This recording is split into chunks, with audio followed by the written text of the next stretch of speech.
Hello, enthusiasts, and welcome back to the channel.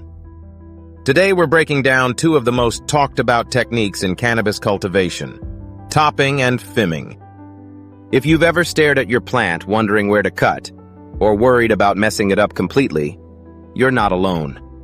Both of these techniques are commonly used to increase yield, improve structure, and create more bud sites, but they work very differently.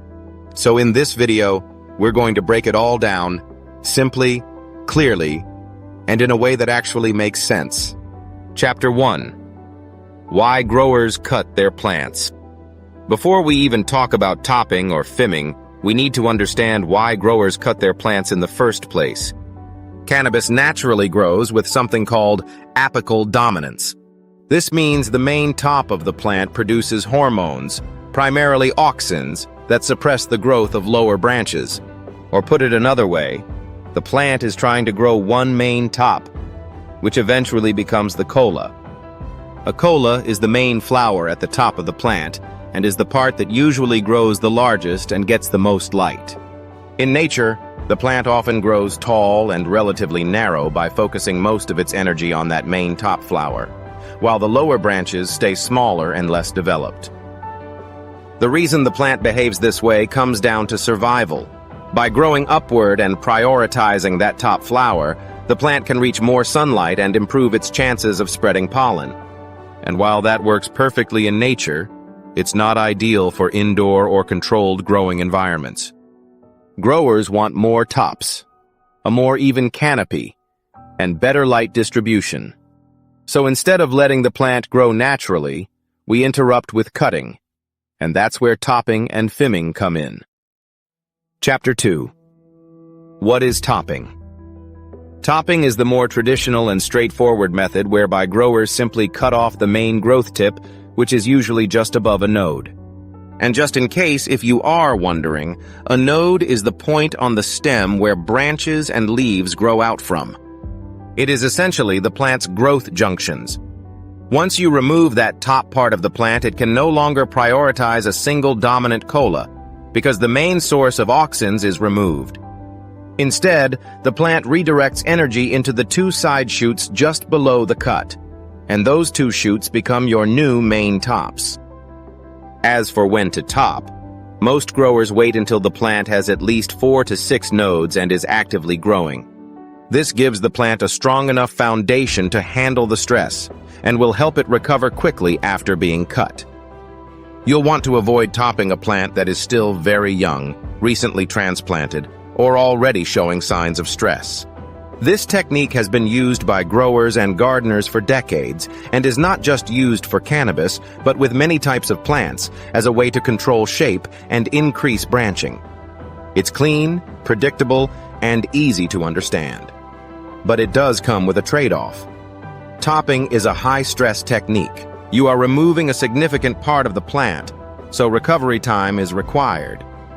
Most healthy plants will take anywhere from 3 to 7 days to recover and resume vigorous growth, depending on their overall health and environment.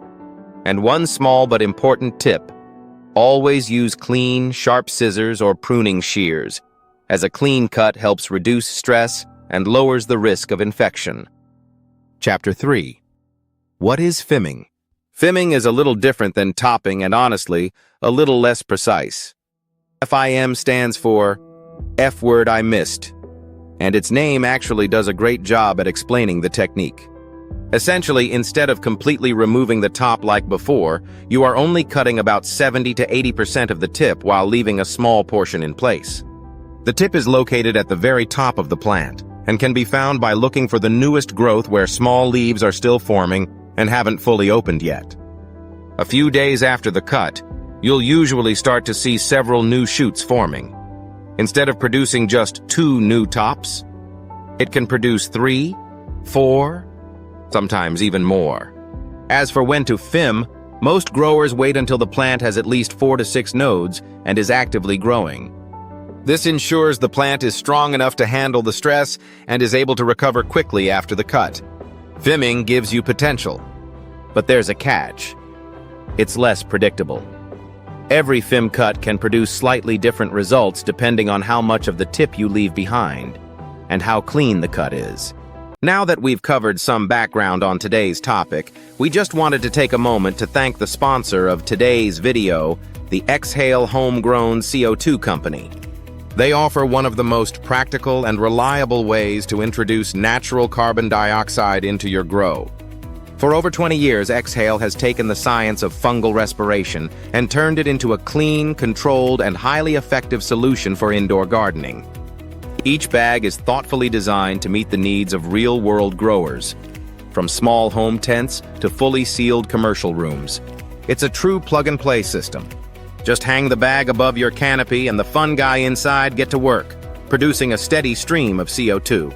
This is possible because inside each bag is a proprietary substrate that serves as the fungi's food source, along with a patented non-fruiting mycelium strain developed specifically for steady, reliable respiration.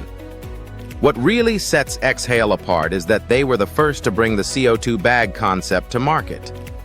Their innovation helped create an entirely new category of grow room products that many others would later follow. While plenty of imitators have entered the market, none match Exhale's consistency or quality. That's why every product carries the original CO2 bag seal. So when you see that label, you know you're getting proven performance. For more information about Exhale and their products, go to the video summary and visit their website at exhaleco2bags.com. While you're there, be sure to check out our promo code from Exhale. It's a great way to save some money if you're ready to give passive CO2 a try in your grow space. Now let's get back to today's topic. Chapter 4. Which one should you use? Alright, so which one should you actually use? If you're new to growing, topping is usually the better choice. It's simple, predictable, and it gives you a clean structure to work with. You know exactly what you're going to get, and that makes it much easier to manage your plant as it grows. Fimming, on the other hand, is better suited for growers who are a bit more comfortable experimenting. It can give you more growth sites and a bushier plant, but you have to be okay with a little variability. And keep in mind, you don't have to choose just one. Many growers will top early and then fim later, or combine these techniques with other training methods like low-stress training. At the end of the day, it's not about following one method perfectly. It's about understanding how your plant responds and adjusting as you go. And that brings us to the end of today's episode. Let us know in the comments below, as our community would love to hear your story. Have you tried topping or fimming, and what kind of results did you see? If you found this video helpful, make sure to like, subscribe, and hit the bell icon.